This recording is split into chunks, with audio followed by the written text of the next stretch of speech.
Hey Fruit Faces, so it is Claryberry and I wanted to finish talking with you guys about the zero carb diet. Now there was so much that I had to talk about. Had to put it in 2 videos. In the last video, mostly I just talked about weight loss. There really are so many different issues to consider when you're looking at low carb and no carb diets. And hopefully this video will kind of be able to wrap up all of the questions that anybody might have had about the low carb diet. And I apologize I didn't put in who asked me the question. It's been so long ago that I completely forgot. I just knew that I promised that I would do this video. So if it was you, definitely give me a shout out down below and I will try to thank you in another video because it's a really good topic and I'm glad you guys brought it up.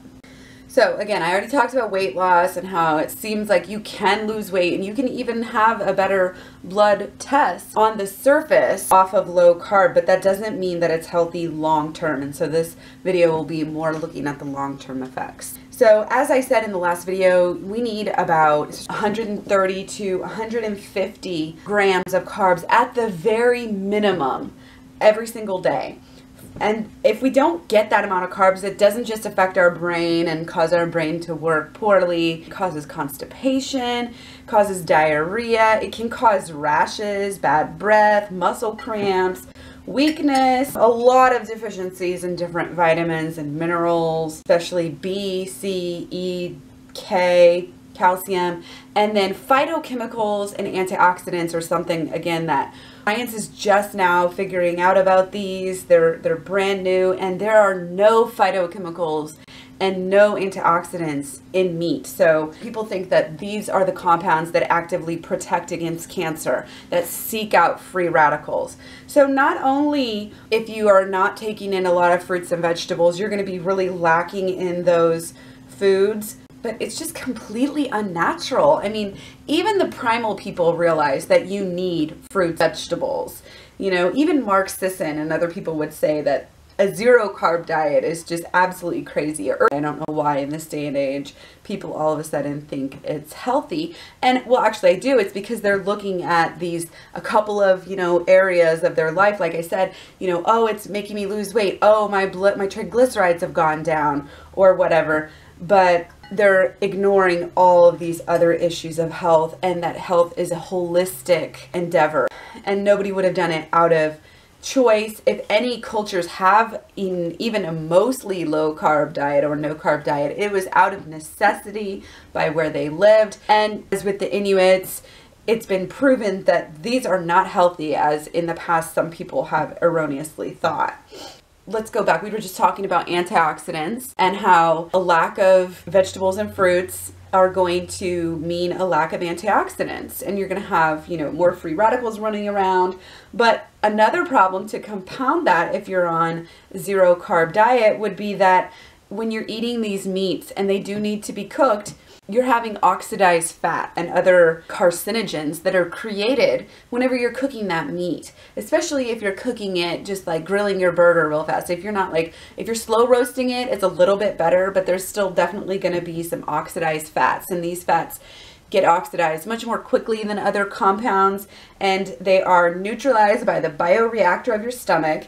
And the fruits and veggies and the antioxidants in those are going to defend against the problems of that. Like I said, carcinogens, inflammation, and extra stress on your body. So this is like a double or triple whammy if you're not consuming fruits and vegetables alongside your meats. It's going to be affecting you even worse, and you're not going to have those antioxidants to protect against cancer. Okay, now let's go talk about, and we'll talk about cancer again, talk about ketosis for a second. A lot of people think this is good. Even my mom, who is an educated nurse, was thinking that ketosis was a good thing, and she was actually erroneously thinking that ketosis is the only way to lose fat. And so it's like a buzzword these days. Everybody's talking about ketosis and thinking it's great. Well, it's actually not. It's totally inefficient. It's a negative thing for our bodies. It keeps us from starvation, basically. And it can cause headaches. It can cause bad breath, metallic taste in your mouth, irritability, leg cramps, insomnia. A lot of people, when they go on ketosis, they feel like they have the flu. They call it the ketosis flu. And people that are, promoting ketosis say, oh, this is normal. It's natural. You're only going to have ketosis for a little bit, and then you're going to, move past it. And just because your body gets used to this doesn't mean it's a good thing for your body at all. It's, again, a backup system to save you from dying. It's the most inefficient way for your body to get, nutrients to the cells and to get energy to the cells. And it's just not a good idea to put your body through all that extra work.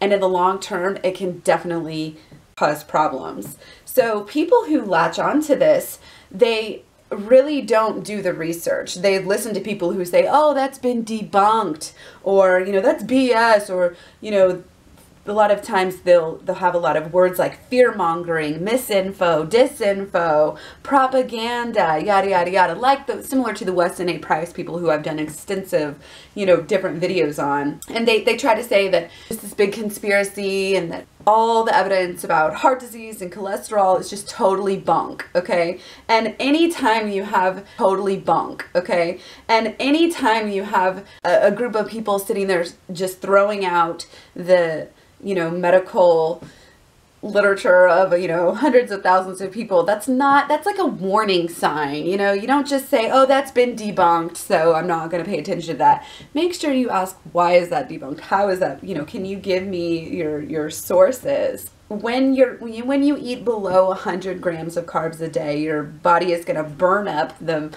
muscle tissue, basically, the glycogen in your muscle tissue, which is inefficient, it's very complicated, and it makes your body work really hard. Your body only wants to do that when it has to. And ketones are byproducts. They are not optimal things to have made. They make you smell bad. Who wants that? They make you tired, lightheaded, nauseous.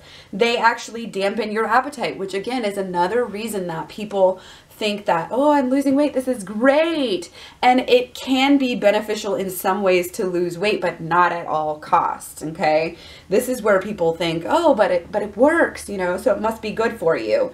And like I said, even if it's bringing certain aspects of your blood tests into the clear, that doesn't mean that it's good for your long-term health. Looking at heart disease, obviously, is one of the biggest things you're going to have come up on this diet. You have a lack of good fats. The fats, people think that, especially with regular conventional meat and beef, that it's all full of good fats. No, it's mostly bad fats. It's saturated fats. We are supposed to be limiting those. Heart.org, the American Heart Association website, says that you should have less than 7% of your daily calories from saturated fat. And it's not just one organization, and I don't know who these people that are so skeptical and conspiracy, theory minded are saying, oh, there's this big conspiracy within the American Heart Association and the government and all this stuff. I'm no stranger to conspiracies in general, but you have to follow the money. Who's producing this? And really, the ones you need to look out for is the meat and dairy industries who are funding the research. They have an virtually unlimited pocketbook to pay for these things. And, associations like the British Heart Foundation, in 2005, they recommend not to follow no-carb diets for weight loss and heart health. Okay, Oxford University, energy stored in the heart is reduced by 16% on this diet, okay? The Stroke Association in the UK says that saturated fat causes buildup in arteries. This is common knowledge almost in all scientific and medical communities. This is something that should not just be, oh, you listen to some guy or some lady that says that's been debunked. No. Okay, the World Health Organization, of course, the China study, they're all saying that high amounts of red meat, processed meat, even regular meats, and protein from animals in any form, including, dairy, especially dairy, causes cancer. They're saying some meats are as carcinogenic as smoking cigarettes. So this is a huge issue. In the long run, you're really going to be messing, even if you can get your weight under control, like only eating a certain type of meat or whatever, your metabolism is going to get really slowed down because you're going to be burning all that muscle tissue. And so as you're burning the muscle tissue, it takes a lot of calories, and you're going to have a really slowed metabolism. So the weight's going to come back on eventually. Like I said before, your blood test may improve a little bit. Your HDLs may go up, which is good. That's the good cholesterol. But your LDLs are also going to go up, which is bad. And homocysteine, an amino acid, is actually going to rise by eating a lot of meat, and this is associated with an increased risk of heart disease, okay? I talked about the bad fat, but let's talk about it specifically in concerns to insulin and diabetes. The bad fat, the saturated fat, is definitely what is going to cause your LDL to go up, but it also directly impairs your body's ability to react to insulin. People don't know this. They think that because diabetes is affected with the blood sugar and it's so related with that, that sugars are bad, and that's the only thing that, that is insulinogenic, that causes a spike. But actually, if you do the research, you will find that a lot of carbs are actually less insulinogenic than meat,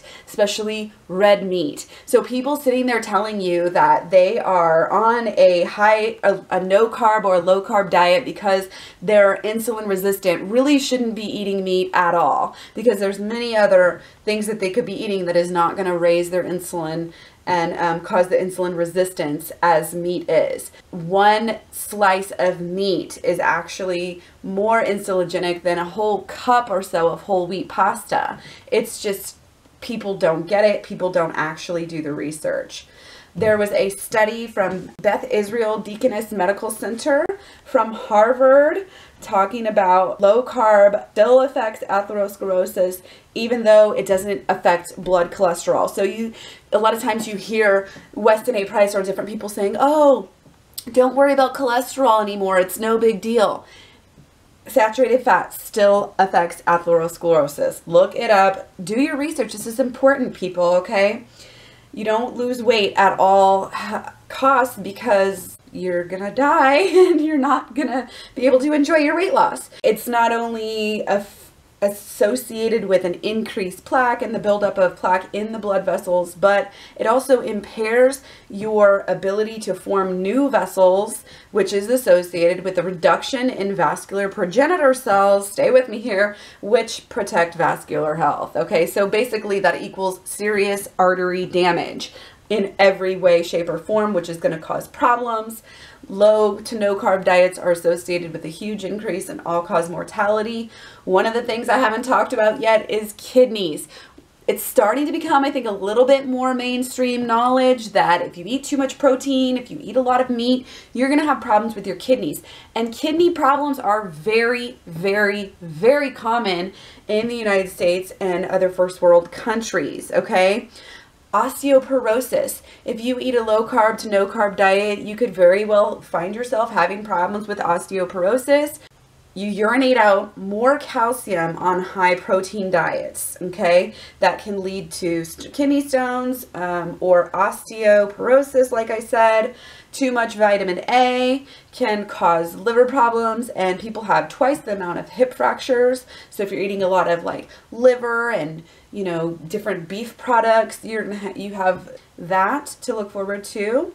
I spoke about diabetes a little bit. Beef causes a greater spike in insulin. I said kind of before in the first video that it taxes your digestion. If you read Diabetes Care or 80-10-10, which is a book by Dr. Doug Graham, you'll kind of be explained how the fat, if you have too much fat in your system, it actually coats everything. It coats your cell wall, your cell membranes, it coats the sugar cells, it coats the receptor sites, and it coats all the sugar cells. So basically this makes everything less efficient. It interferes with your insulin production, your sensitivity. It can't get the cells where they need to. They can't get through the membranes as well. So basically your pancreas is going to, start having problems with being able to produce the right amount. And that's where you have this insulin sensitivity and these problems getting sugar to the cells properly. So you're going to have diabetes. You're going to have kidney problems. When you have all those ketones, which your body it's not optimal to have. That's why you start having problems. That's why you feel like shit. You should pay attention to that, to how you feel. Your kidneys have to work overtime, okay? It raises your risk of kidney stones, like I said. I think I talked about the gut in the first video a little bit. You're completely, when you cut out carbs out of your diet and do such an unnatural diet, you are going to negatively affect the microbiome in your gut, all the way through your gut. And with the lack of fiber, you're not going to be making fatty acids in the large intestine. And, you know, even if you're going to be taking probiotics, the new research says you need these prebiotics even more, which are the fibers found in fruits and vegetables. So you're going to have long-term problems. You're going to have a lack of this gut flora that you need to basically keep you from getting sick, you know, have enough good bacteria in your system. You're not going to have those short chain fatty acids that you need. Like I said, all your health starts in your gut, essentially, with digestion. So the unhealthy gut, like I said, not only are you going to have immune problems, you're going to have an unhealthy gut can contribute to obesity, diabetes, digestive illnesses, autoimmune disease, and skin problems, and thyroid. This is why so many people who are on low-carb diets have thyroid problems. So many. And it's just crazy. Hypothyroidism and HPA axis deregulation or adrenal fatigue, again, very closely linked. Insulin is actually needed for the conversion of the inactive T4 hormone into the T3 hormone, which is the active one, and your insulin gets really low on these low-carb diets. Let's talk about trans fats as well. People think that, you know, people have been really duped into believing that only artificial trans fats are bad, and that there's only trans fats and hydrogenated oils and all this stuff. That is less and less of a problem. In fact, in the next few years, it's not going to be a problem at all, because they're going to be illegal. There's going to be no more hydrogenated fats that you even need to worry about that are being added into food. But you are still going to have to worry about consuming trans fats in your meat. People don't even realize that there are trans fats in meats, and some would like to tell you that it's perfectly okay. However, it's the same thing, and they have not been proven to be safe. A beef patty is more trans fats than the French fries that you would think would be worse. So be careful about that. Not only that, but there's just so much other disgusting things in meat. I've talked about this before in different videos. Parasites, there's poop, there's fecal matter, okay? There's endotoxins, which is basically just dead meat bacteria, okay? Pink slime, if you're not getting organic meat or meat from Costco, you are likely having up to 25% of your products, even high cut, you know, steaks and whatnot, especially the lean meat. They are having this pink slime added in there, which is not good. It's got ammonia, citric acid to kill the bacteria. They remove the fat and they put this back in there, so you're leaner. You think you're eating healthier, but you're actually eating more pink slime. And like I said, up to 25% of the whole entire meat product can contain this. And it's basically processed meat. So you think you're buying a nice, low-fat, non-processed meat. You're not. They put red food coloring in it to retain it. They feed the downer cows back to, you know, the sick, probably mad cow diseased cows back into the feed. And they put their blood back into the food. They use antibiotics. Even organic animals can be given antibiotics if they're sick. They also are given vaccinations, which has a whole host of concerns in itself. There are hormones, you know, not just the added hormones. There are natural hormones in meat, adrenaline, cortisol, all of this stuff that people think that aren't affecting us, and that they think they're deactivated by our hydrochloric acid in our stomach, but it's really not ever been proven that it doesn't affect us. These things are all causing inflammation. Endotoxins, the dead meat bacteria, like I said, causes inflammation. They can make leaky gut syndrome worse. Arthritis, inflammation, it's all tied up together, okay? It's not a secret that eating meat, dairy, and eggs causes inflammation, okay? dioxins, the pollutants. I mean, how do we overlook this type of stuff? You can eat fruits and vegetables, and you might have some pesticides in there. You might have some dioxins, some PVCs, PCBs, whatever. But when you're eating the animals that eat this stuff, when you're eating, it's just like eating, this is why they tell you to eat the smaller fish instead of, you know, the bigger fish, because the mercury and everything else is going to be compounded in the fat. This is why you don't want to eat animals, okay? Even in organic, they're drinking water that's polluted. They're breathing air that's polluted. They're eating stuff that is polluted. Causes deforestation, eating meat. I mean, it causes air pollution. It causes land and water pollution. It's totally unethical. In itself, animal cruelty, you're promoting animal cruelty. Every time you eat this, it actually is associated with increased HDD, OCD, from the red number 40 that they put in there, birth defects and cancer, the sodium nitrate in the pink slime, and bacon causes a lot of problems. The amines in meat causes liver and lung cancer. These animals that are eating all these GMOs, so many unknown effects from that. Talked about how chickens eat up to 35% of the blood meal in their food, but also the cows and pork and pigs, they actually eat up to 10% of downer animals and blood products in their food. This was supposed to have been made illegal in the United States, but it is not. They are not tested. They're not testing for mad cow. The food has so much nasty shit in it. I will try to wrap this up here. It has chicken shit, has arsenic, it has concentrated bacteria. The bone meal that they're feeding it actually contains styrofoam, plastic bags, and euthanized cats and dogs, and the compounds and chemicals that they use to euthanize these cats and dogs. All of this stuff, you can look it up for yourself. You don't have to take my word for it. But these are just some of the thoughts that I have about eating a lot of meat, eating a high fat, high animal product diet.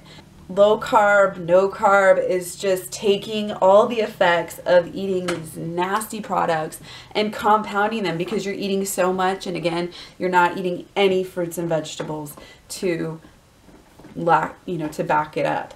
Basically, when you put it on a scale on almost all-cause mortality, the less meat you eat, the better. And there is no safe amount. So people, if you're buying into this low carb, or if you know somebody who is, please share this video with them and let them know. You may save their life in the long run. They may feel a little bit better now. They may have lost weight. They may look better. But that doesn't mean that these problems are not going to catch up with them. So thanks for watching. Give me a thumbs up or a thumbs down. Let me know what you think. Don't forget to stay subbed and always eat your fruit.